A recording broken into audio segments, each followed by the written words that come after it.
afternoon. Welcome to the January 20th Global News Review. I'm Patrick Ryan, President of the Tennessee World Affairs Council. Happy Inauguration Day, a reaffirmation of America's constitutional republic. With me today are Ambassador Dick Bowers and Dr. Breck Walker, and we congratulate the 46th President of the United States, Joe Biden, and Vice President Kamala Harris, and wish them every best hope for success. Gentlemen, we're recording this for our future audience. We're recording this roughly an hour and 50 minutes after President Biden took the oath of office. So we're observing Inauguration Day here and kind of watching the news of what's happening. And today we're going to talk about the new President of the United States and his approach to foreign policy. So I take it, Ambassador Bowers and Dr. Walker, you all might have taken in some of the ceremony this morning. Indeed, I did. It was a reaffirmation of American democracy, and I thought it was an uplifting and patriotic ceremony. And I think Mr. Biden did a super job with his speech. Despite all the pandemic and problems, it was a very uplifting, patriotic event. So, and no untoward incidents that I'm aware of, which was good. And I thought our, Lady Gaga did the job, and J-Lo did the job, and then our new young, petite African-American national poet was wonderful. I thought she did an outstanding job. So yeah, that was a home run. Nothing I can add to that. Nothing I can add to that. It was an appropriate American morning and early afternoon. Yeah, the only sad spot I think was, you looked out over the mall and they had it festooned with flags and things, but it was kind of sad to see the fences and razor wire and what we've had to subject our public common spaces to since January 6th, the insurrection. I made a mental note to check out the stock price on Chevrolet Suburbans. I mean, somebody spent a lot of money on those big things, right? There's a few of them. Well, when you were ambassador to Bolivia, you probably had some big monster. I had a armored Cadillac.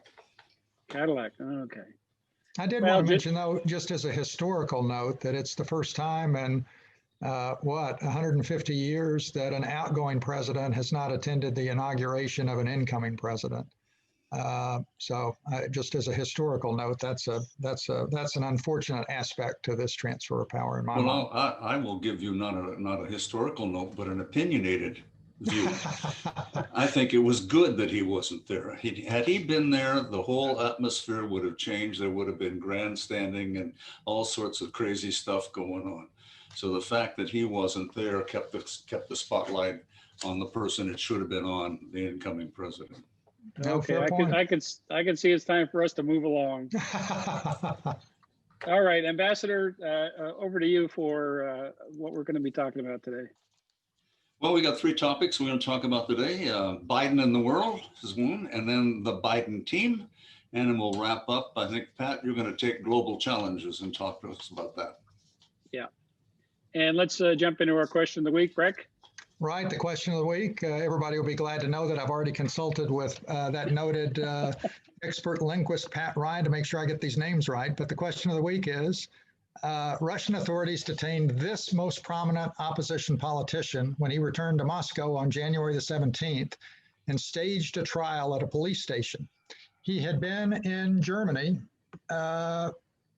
recovering from an attempted assassination by poisoning, which he blamed on Vladimir Putin.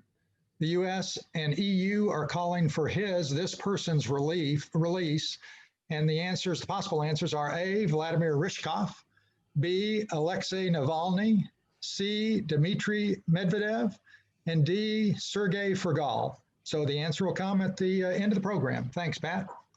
Great, thanks, Breck. Очень хорошо, Dr. Breck. Очень хорошо.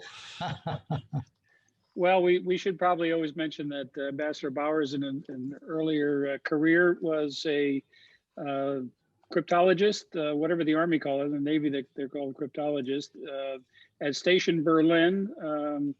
The official title was Voice Interceptor. Yeah, so his Russian is very good. We should probably switch those around when we have Russian names and let the ambassador take those. We'll see. That's a great point. But let's put the ball in your court, Dick, and lead off with your piece on Okay. Biden administration. So the United States today is the most powerful country in the world, but it is also the most politically divided and economically unequal of all the world's wealthy democracies. So President Biden just took his oath of office and became the 46th president of the United States. But he took that oath in an environment with a pandemic ravaging our land, our economy reeling, and with millions of Americans seeing our new president as an illegitimate president.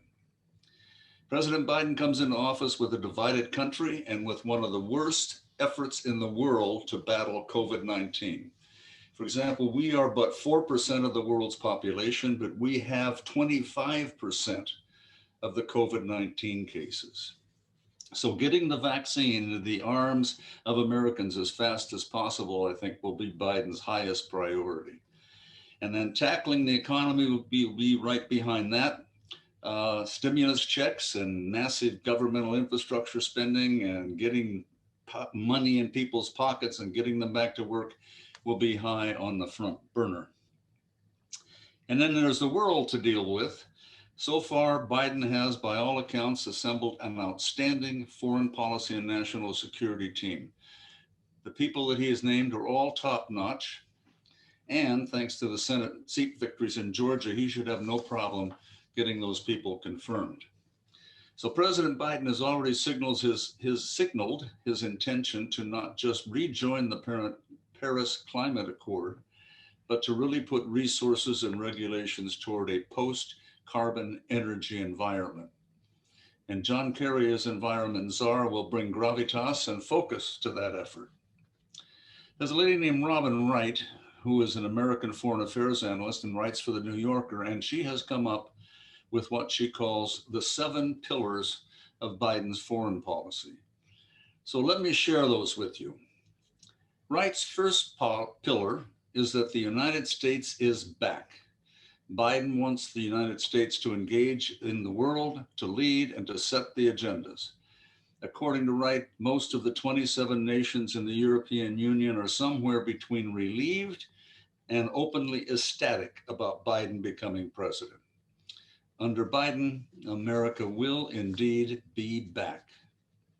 Pillar 2 is that we will be pooling resources, particularly where there are threats.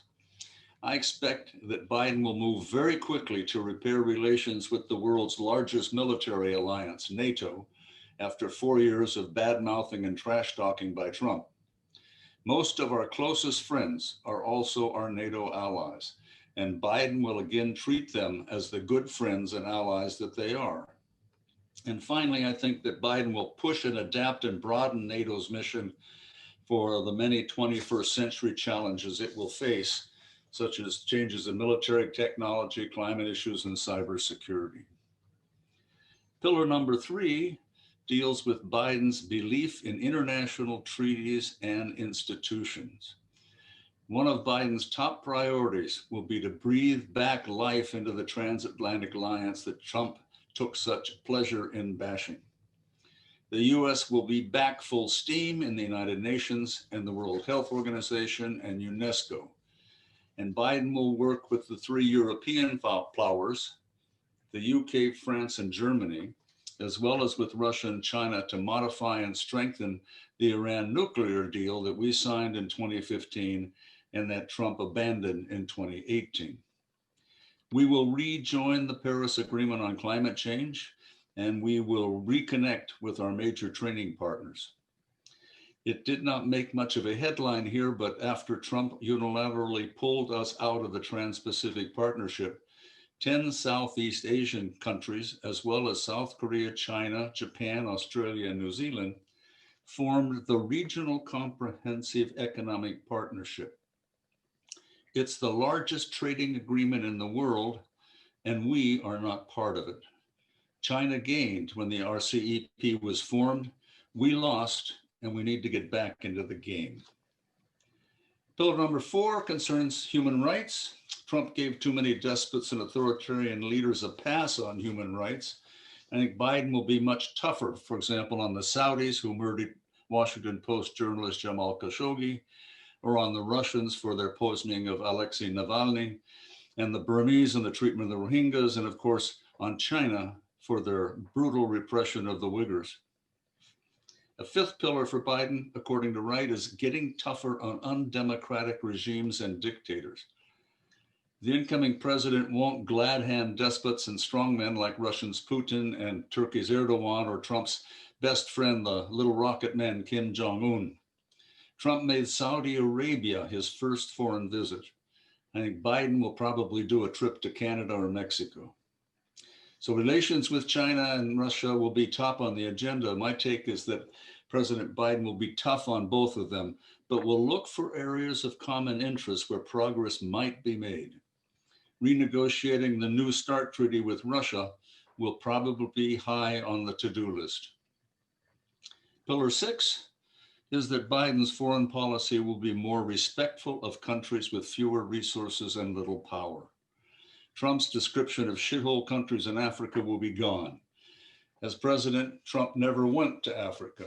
Biden has been there many, many times over the 4 decades he's been in the American political game. America's soft power will be back in the game. And finally, pillar number 7 is the fact that Biden is an unapologetic globalist, and that worldview of his will carry over into his approach on issues ranging from the pandemic to worldwide economic recovery, from terrorism to climate change and refugees and migration. There will be no more of Trump's America First sloganeering. So those are Robin Wright's 7 pillars, and I would just like to add one more to the list.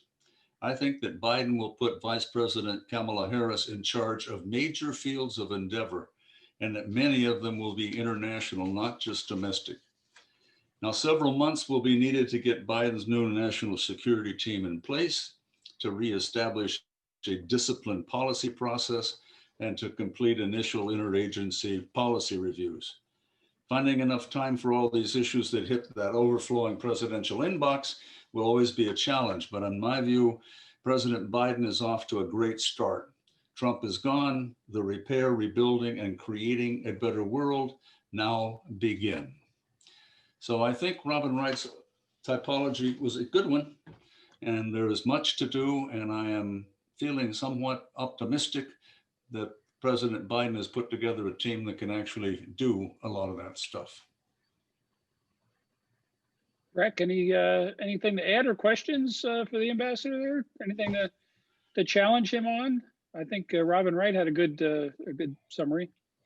No, good points. Again, I think that it's not that this is directly foreign policy related, but President Biden's had an amazing journey, because who would have thought when he decided, with, by all accounts, advice from President Obama, not to run the year that Hillary Clinton ran, and to step down. And I think everybody, including me, figured there was not going to be another hurrah for him. And yet here he is. That's an amazing story, I think.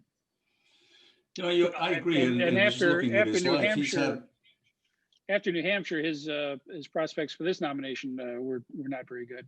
I'm sorry, Dick, go ahead. Good point. I'm sorry, Dick, go ahead. No, he's had some rather real ups and downs in his personal life that I think made him a pretty stoic individual. And I think he's got his values together. He knows what he believes in and what he stands for. And I think those parallel very well and easily with kind of the American credo of what Americans say they believe, like liberty and democracy and taking care of each other, all those kinds of things. So that's going to be an interesting time. And the one other thing that I would add, and Dick certainly touched on it, but I think there may be a lot of people out there who think that from a foreign policy perspective, that the Biden administration will be Obama Part 2, and I don't think so. I think there are going to be some distinctive differences in how they approach specific crises in the future. And it'll be interesting to watch and evaluate that, and be lots for us to comment on down the road. Well, we're going to talk about the challenges ahead, and a lot of these three segments are well integrated. I'll note two things. One is, Ambassador, you gave away the answer to the quiz question. Well, we'll see if anybody was listening, Pat. Right, so. The answer is not Erdogan. If anybody is trying to pick up on that, you can't roll the tape back quite just yet. The other I would note is that we're all globalists, as dirty a word as that is, and news nerds and focus on international relations. But if you look at the Biden transition documents, the top three or four items on the list have nothing to do with foreign affairs, unless you count climate change, and that's in the administration squarely a domestic issue in terms of reinvigorating alternative energy and so forth. But he's looking at issues like the pandemic, number one, economic recovery, addressing social injustice, climate change, and now we have this nasty little secret that America has kept under the rug for a couple of decades, the white supremacist movement and extremists who reject the basic tenets of American democracy to deal with. So foreign policy, I wouldn't say is far down on the list, but it's not squarely in front of President. Pat, I might take exception with the idea that, we're dealing with a global pandemic. It's a pan, meaning worldwide, right? Sure. And we cannot solve the COVID-19 problem by just building a wall around America and assume that we're going to be okay because we all got our shots. But we have to engage. It's a foreign policy issue. No, without a doubt. But his approach, his looking at the problem is getting everybody a jab in the arm. Well, I think you'll see that down the road, once we get this under control and it's clear that we have enough shots of the vaccine to take care of the Americans, I think he will reach out to the rest of the world and see what we can do to help inoculate other folks. So. Yeah, well, we saw this in this past week, the WHO director complaining that COVAX, which was the international consortium to get vaccinations to less wealthy countries, because they, as you correctly point out, this is a global pandemic and we can't isolate it as fixing our own backyard and not worrying about the rest of the world. But as I was saying, these three segments are well integrated and synchronized. And even though the Biden administration may be looking at the domestic issues, staring them in the face, there is an incredibly competent foreign policy team that he has assembled who will be working on separate tracks to address these issues that you put on the plate, Dick. And to turn to Dr. Breck Walker, he's going to talk a little bit about some of this foreign policy team. Breck? Thanks, Pat. If Biden's foreign policy agenda, broadly thought of, was a film, I think it might be called Back to the Future, and Dick touched on this, because I think that foreign policy agenda is all about a return to whom we used to be in terms of our place and role in the world. I think that the Biden administration wants to restore the centrality of good old red-blooded diplomacy, to make that central to America's approach in international relations. I think the Biden administration, as Dick mentioned, wants to re-engage with our allies. They want to return to full-throated participation in international institutions, and they want to move climate change to the top of the national security agenda.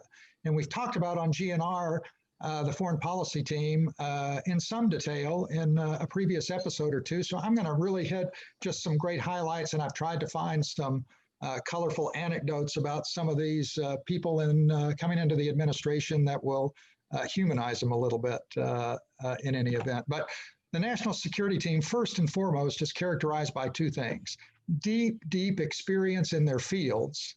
And they are people that are very well known and in most instances have worked for a considerable period of time with Biden particularly in the Obama administration, and then even before when he was a senator. So everybody knows one another, and I think that will be a major advantage for this foreign policy team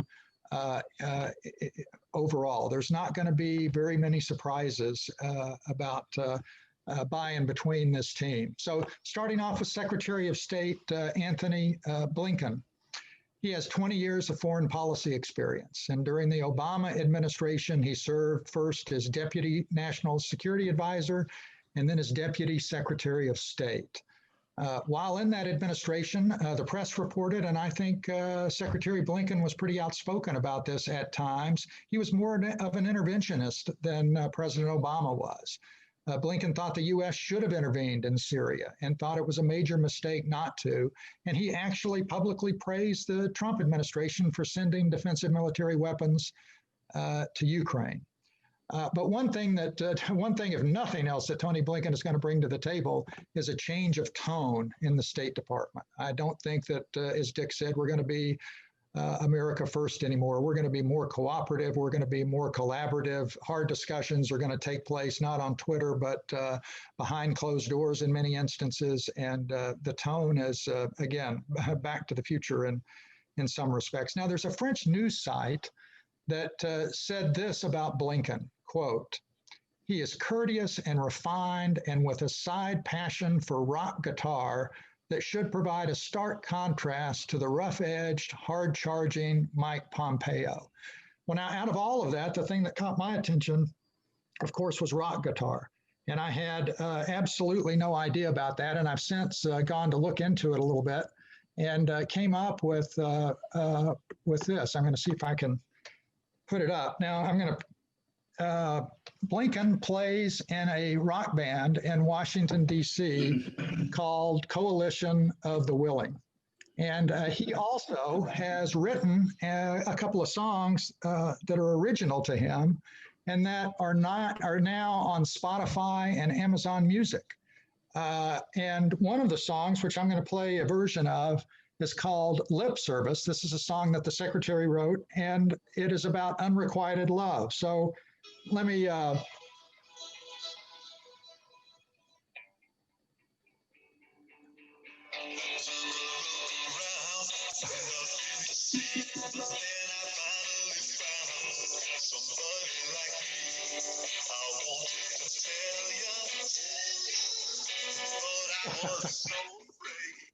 So I encourage everybody to go to Spotify or Amazon Music. I don't think Tony Blinken has ever looked better than he does in that picture.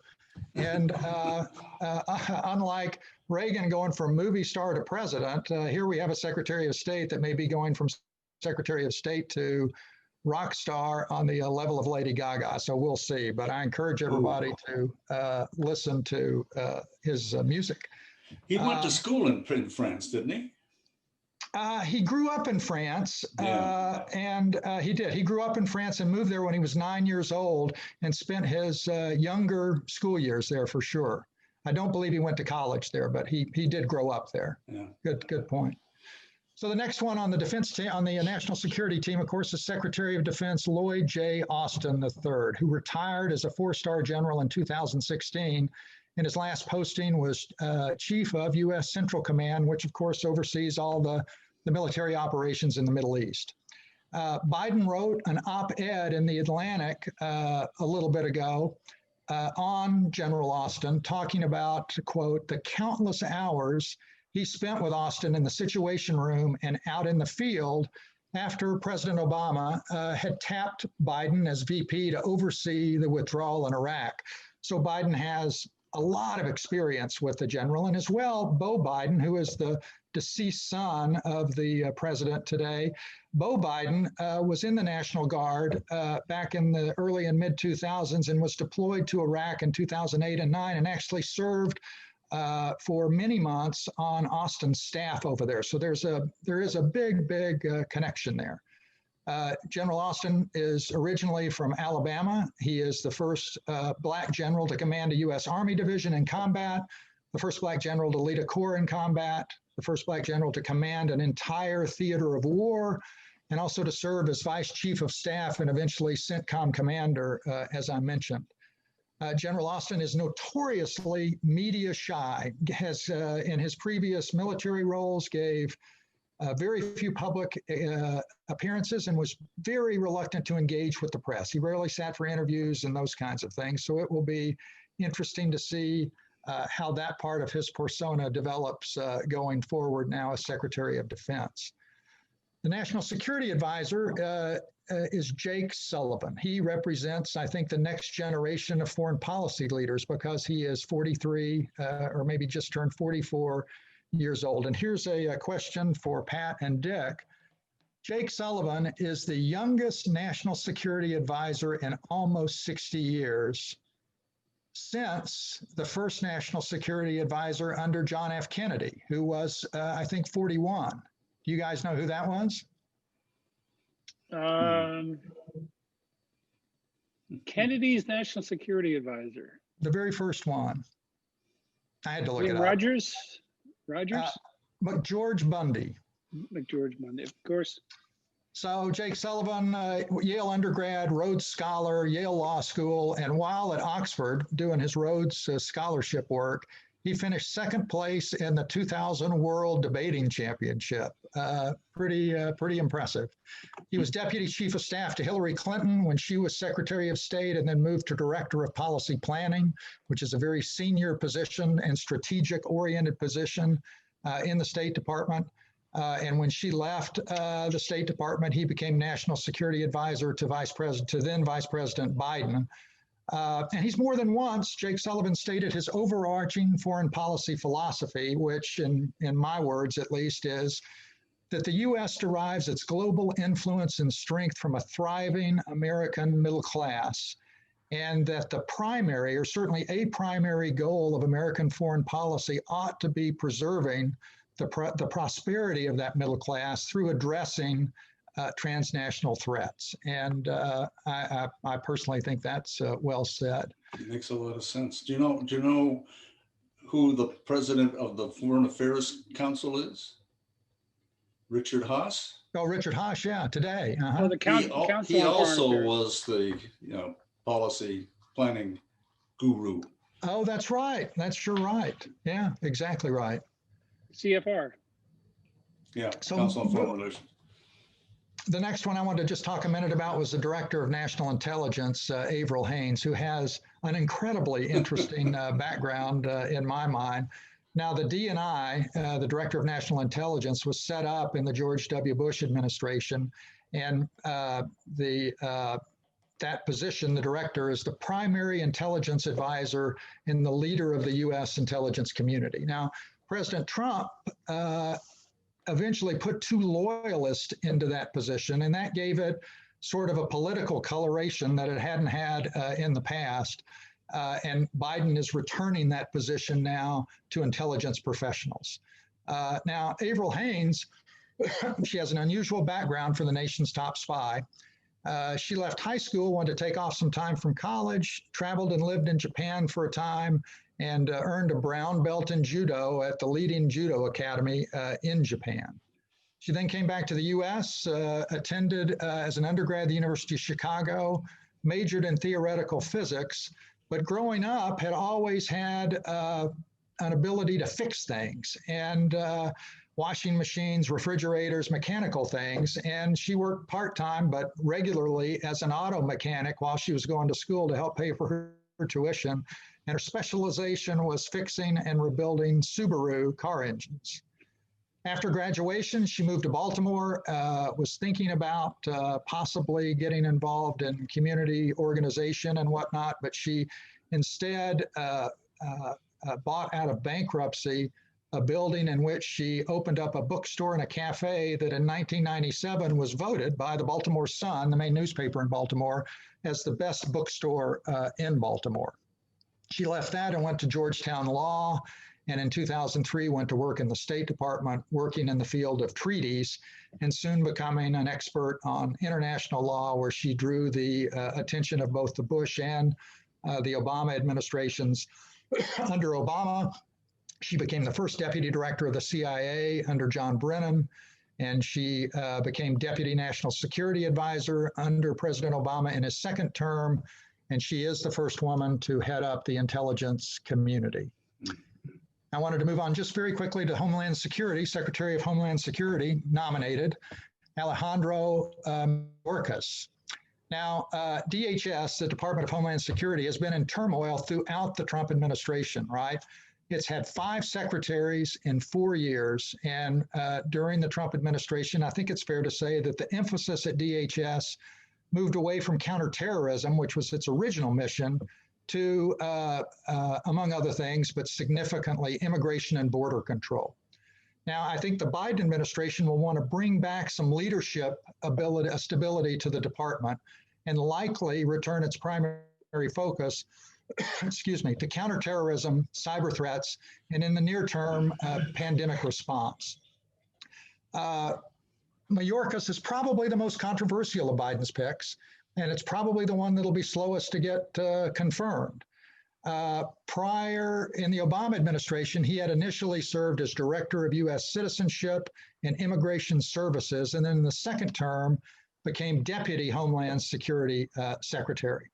He was born in Cuba, and his parents immigrated to the United States after Castro came to power. So he becomes, if approved, the first Latino and the first immigrant to run DHS. Now, he's a former assistant U.S. attorney in California, a federal prosecutor, who, among other trials, prosecuted the money laundering and tax fraud case brought against the Hollywood Madam. I don't know if you remember this, Dick. The Hollywood Madam Heidi Fleiss in the mid-1990s. I was overseas during the time, Breck. I don't know. Plausible deniability. Ms. Fleiss said about Ali, as she called him, which is what Alejandro goes by to his friends. Ms. Fleiss was not one of his friends, but he was prosecuting her. But she said, quote, Ali comes across as so personable and sweet. I think he should run for office. I really like him, even though he was the blankety blank who was begging the judge to give me 10 years. So that's high praise from somebody he prosecuted and sent to prison.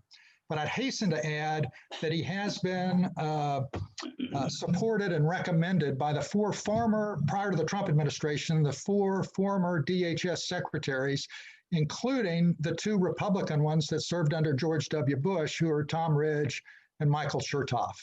So that's high bipartisan praise. There is a little bit of controversy about him because when he was in the DHS in the Obama administration, there was an Inspector General report that came out that faulted him for inappropriately helping several companies obtain employment visas at the behest of politically connected Democrats. But the Inspector General specifically said that he did not break any laws, but he had his actions created an unfortunate perception of favoritism and special access. And Mayorkas denied any impropriety, but he said he needed to be on guard more about perceptions and maybe made some bad judgment calls here and there.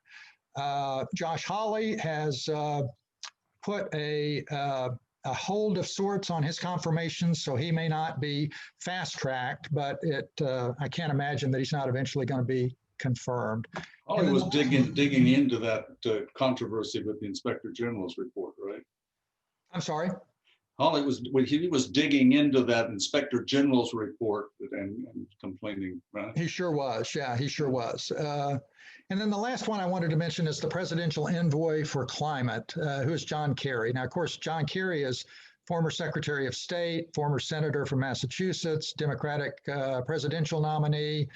And I think he's represented the United States as a senator or in some other capacity at nearly every important international climate conference in the past 3 decades.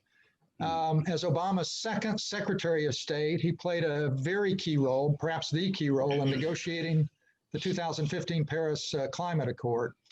As presidential envoy for climate, he will report directly to President Biden and will be a part of the White House's National Security Council. And this will be the first time that the NSC will have an official dedicated to climate change. And I think that, of course, reinforces and represents and reiterates Biden views that global warming to Biden and his administration is a national security issue in a topic that will and should impact foreign and defense policy. And just as a quick reminder, John Kerry served in Vietnam. He was awarded a Silver Star, Bronze Star, and 3 Purple Hearts, and later became a critic of the war. And at least in my mind, it's hard to imagine a better resume coming out of an unpopular war like that than one that he had, fighting in it, winning several medals, and then coming out and giving an honest view of what he thought about things. One of my favorite little facts about him is that John used to date actress Morgan Fairchild in between his marriages, and he counts John Winthrop, the first governor of the Massachusetts Bay Colony, as his 7 times great-grandfather on his mother's side, which allows me to go full circle. That under Biden, again, with John Kerry being connected to John Winthrop, the very beginning of our country, under Biden, U.S. foreign policy is going back to where it used to be, full circle. So that's it, Pat. Thanks. Well done. Thank you, Dr. Walker. I would never imagine we'd have had a segment that tied together John Winthrop, Heidi Fleiss, and Morgan Fairchild. But there you have it. Let me mention one other new portrait in the national security team, and that's Ambassador Bill Burns. Dick, you might want to comment on this, but Ambassador now nominee to be the director of the Central Intelligence Agency, William Burns is a distinguished diplomat. He's leaving a position as president of the Carnegie Endowment for International Peace, which is a think tank in Washington. Dick, feel free to jump in here, but I'll just mention that he was connected with the negotiations to bring Iran to the table for the Joint Comprehensive Plan of Action, the Iranian nuclear deal, which was terminated by President Trump. And there is some hope that negotiations with Iran will be part of the opening round of Biden administration activities. Dick, anything you want to add about? 2 things. This is a very good read, which Bill Burns wrote. So he is a preeminent Foreign Service officer, in the top of the class. And interestingly enough, if you're in the Foreign Service long enough, you'll end up having friends from other U.S. government agencies, for example. So several of my best friends are retired CIA officers. And to a man, and one woman, they think that Burns is going to be a really excellent choice. So I'm optimistic. Let's also mention that the number 2 at state will be Wendy Sherman. She was also involved probably more directly with the Iranian negotiations for the JCPOA. So that's, and I think as Breck pointed out at the top of his segment, all these folks know each other from past lives and past positions in Washington. They'll make a good team working together. And I'll mention that the Biden administration has indicated that they will appoint, name to be announced, a director of the Global Health Security Office. And you may recall that President Obama instituted a position at the National Security Council, which took up the threat of global pandemics. And when that was handed off to the Trump administration, it kind of fell into disuse, much to America's dismay. So that's a look at some of the cast of folks coming in. Thanks for sharing the guitar sequence there, Breck. I was trying to imagine in the furthest reaches of my mind Mike Pompeo playing a guitar, but it just didn't come to me. And I'll say of Avril Haines, judo belt is probably good preparation for working in Washington. She also, if I remember correctly, I don't know if it was before or after the coffee shop. I think it was before. She bought a beat up airplane and rebuilt the whole thing, and then took off and flew it up to Greenland or something like that, and something happened, and so she didn't fly it all the way around the world. But well, she was on her way to Europe and ran out of fuel in somewhere in the Canadian Maritimes, and I think there was a connection with her future husband at that point. But She that was was a flight before. instructor that got her pilot's license, and they were flying together, trying to do the cross-Atlantic crossing, and had to not crash landed, but had to find a little airport to land in when they knew that they weren't going to make it even halfway over. But Good thing they weren't planning the Lindbergh flight. Okay. So let's see. We got one more segment here, and this is kind of the catch-all, and you guys can jump in here liberally. It's the challenges ahead, and you know, in the news review in past weeks and months, we've laid out, I think, in good detail what America faces in the world in terms of global challenges. And I had put together a couple of bullets to share, but then about a half hour before airtime here, lo and behold, an article dropped from Mr. Jake Sullivan in the current edition of Foreign Policy, and I just want to share some of that with you to kind of get a flavor of what the administration, or at least from the vantage of the incoming National Security Advisor, might look in the Biden administration. This article is titled "More, Less, or Different?" question mark, where U.S. foreign policy should and shouldn't go from here. Jake Sullivan, the January-February 2019 edition, and you can find that at your nearest Google. He opens by saying, since November 2016, the U.S. foreign policy community has embarked on an extended voyage of soul searching, filling the pages of publications like this one with essays on the past, present, and future of the liberal international order and the related question of where U.S. grand strategy goes from here. The prevailing sentiment is not for just more of the same. I think, Breck, you mentioned that the Biden team is not going to be the Obama team. Jake Sullivan continues, big questions are up for debate in ways they have not been for many years. What is the purpose of U.S. foreign policy? Are there fundamental changes in the world that demand a corresponding change in approach? He goes on to argue against retrenchment by bringing up two books worth mentioning. And he suggests that people take a look at these books. They're by Stephen Walt and John Mersheimer, well-known academics. They were criticized heavily for writing a piece about the Political Action Committee supporting Israel, and they've etched out other areas in their bona fides on U.S. foreign policy. But that's where many folks may have heard the names. But they've written a couple of books. Waltz is called "The Hell of Good Intentions: America's Foreign Policy Elite and the Decline of U.S. Primacy," and Mearsheimer has written a book called "The Great Delusion: Liberal Dreams and International Realities." And as Sullivan says, the titles give clear hints of the cases they lay out against democracy promotion, against humanitarian intervention, against nation building, against NATO expansion, for restraint and offshore balancing. And Sullivan says they both make some points, but the books suffer from a failure to distinguish between clear mistakes, such as the war in Iraq, and flawed outcomes flowing from imperfect options, which are the norm in a messy business like foreign policy.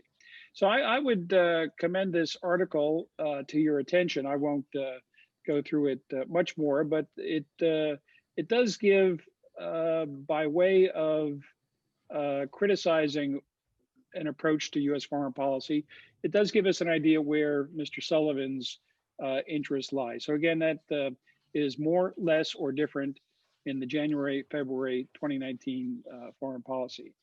The article that I was drawing some citations from that I wanted to discuss today was another insightful piece. This is by Robert Gates in the December 18th New York Times, and it's called "The World is Full of Challenges. Here's How Biden Can Meet Them." And some of the points that former Secretary of Defense and former Director of Central Intelligence and a lifelong analyst of political military affairs in the Central Intelligence Agency, Gates talks about Biden framing his foreign policy around three themes. re-engaging with America's friends and allies, renewing our participation in international organizations, and relying more heavily on non-military instruments of power. And Dick, I think you went through some of those concepts. Yeah, all three of those just make eminent sense to me. I think that's spot Sure. on.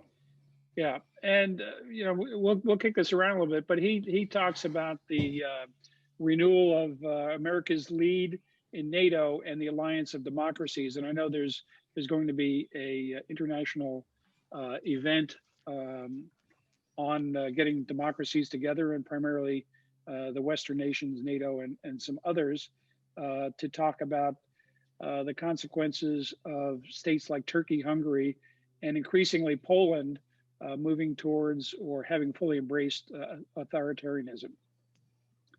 And he points out, this is Gates, he points out there's no provision in the NATO charter for removing a state, but creative diplomacy is possible, including suspension or other punitive steps.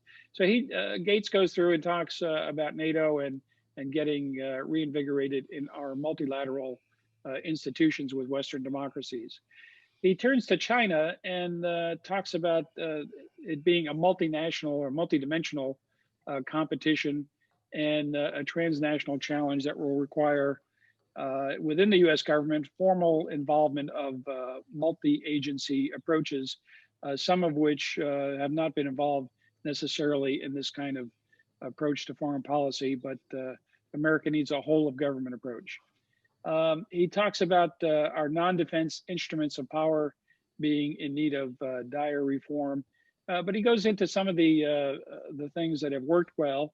He mentions George Bush's emergency plan for AIDS relief having been a terrific success in Africa.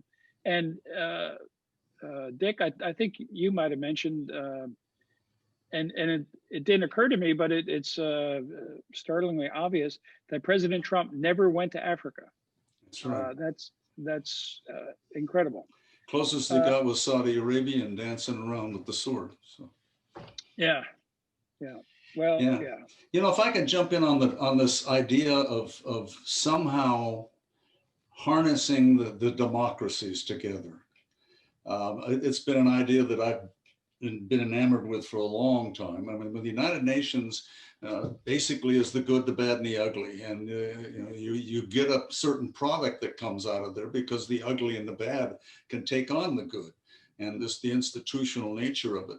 But if you had basically a UN for functioning liberal democracies only, that would provide another venue in the world for the good guys to coordinate and get together and work on bad problems, and wouldn't have the baggage of the UN where one of the bad guys could veto something in the Security Council. So I'm hopeful that the Biden administration will push forward with this concept, and maybe we'll see something come out of it.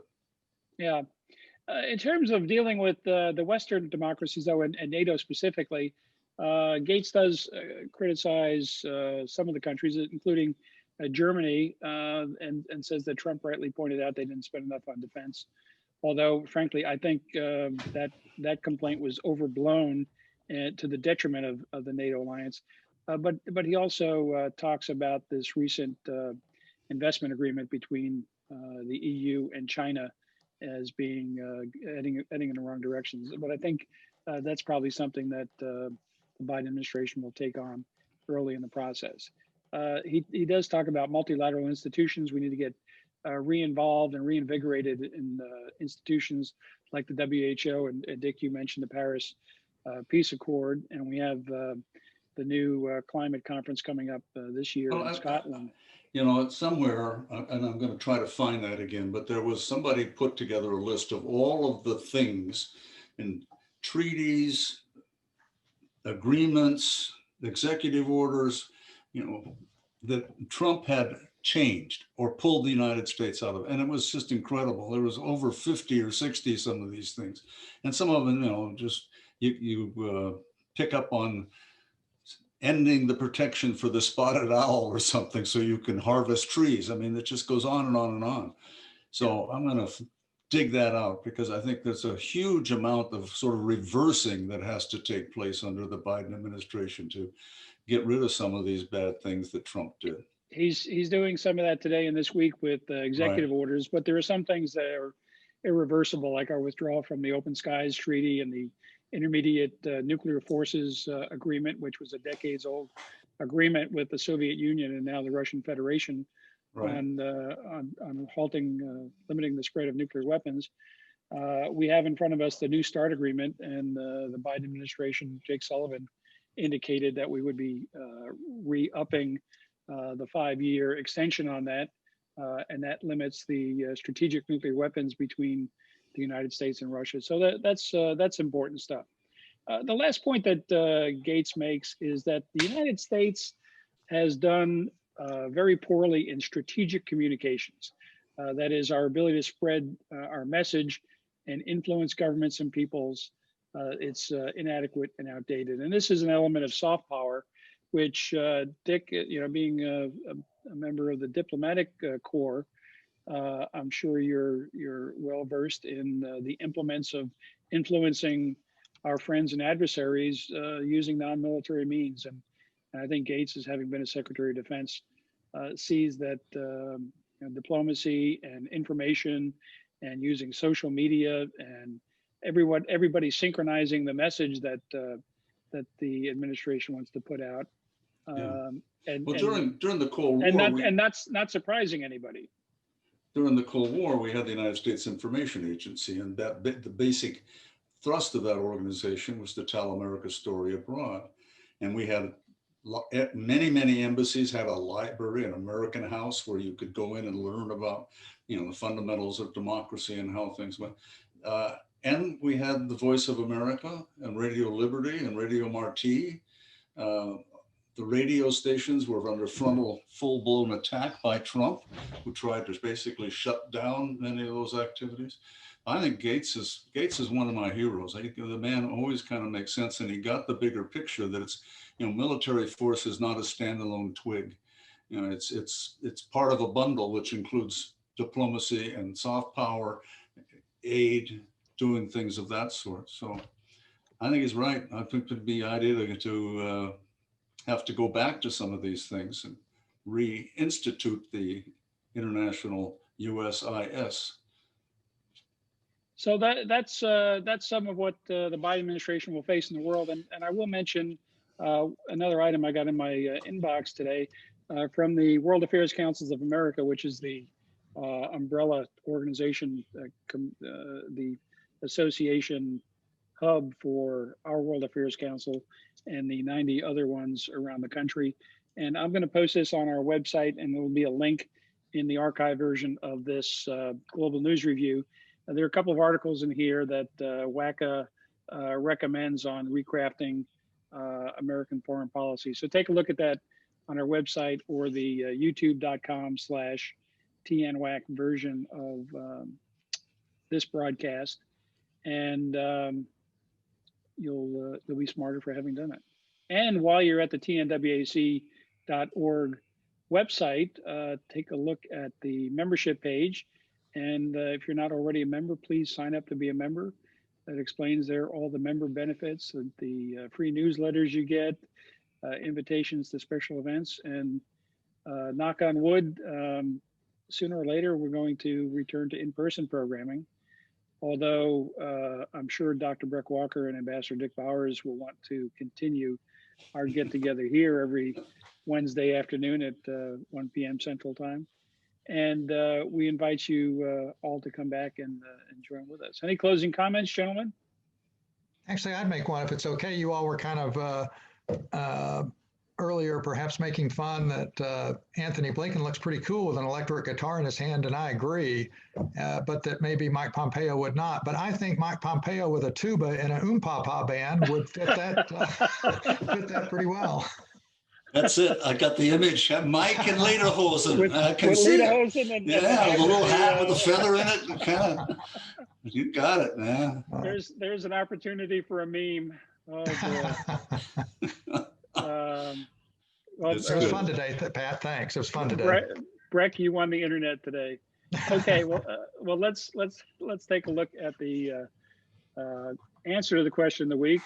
All right, And the answer is B, Alexei Navalny. He's been in the news a lot, and he is one brave man to be going back to lead a protest movement in Russia nowadays. And he is, I guess, been arrested for at least 30 days now. Is that right, Pat? Yeah. yes, yeah, they took him to a police station and called it, I guess, whatever passed for their legal process. He was, I believe, it was an extension of a previous offense that he had been charged with. Well, he was charged with violating the terms of agreement for a previous charge. So. Okay, well, we are going to sign off here, but on the way out, we will share a little bit more of Mr. Secretary of State Antony Blinken and his band. What are they called, Breck? The Coalition of the Willing. Okay.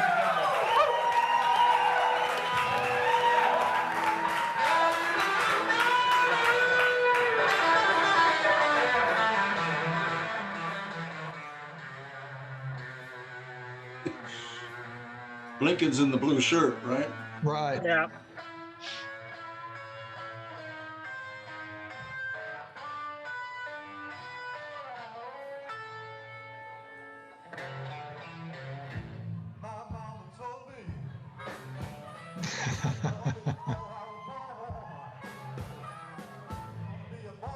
Here's our new Secretary of State, ladies and gentlemen. He's a lefty. Yeah.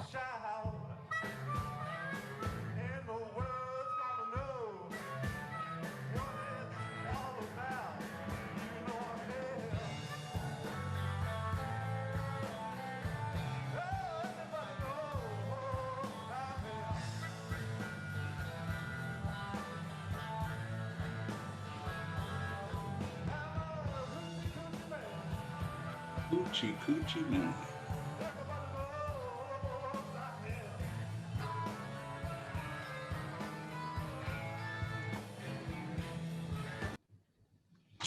That's great. All right. On that All high right, note, gentlemen. have a good week. Have a God good bless week. America. Thank you all.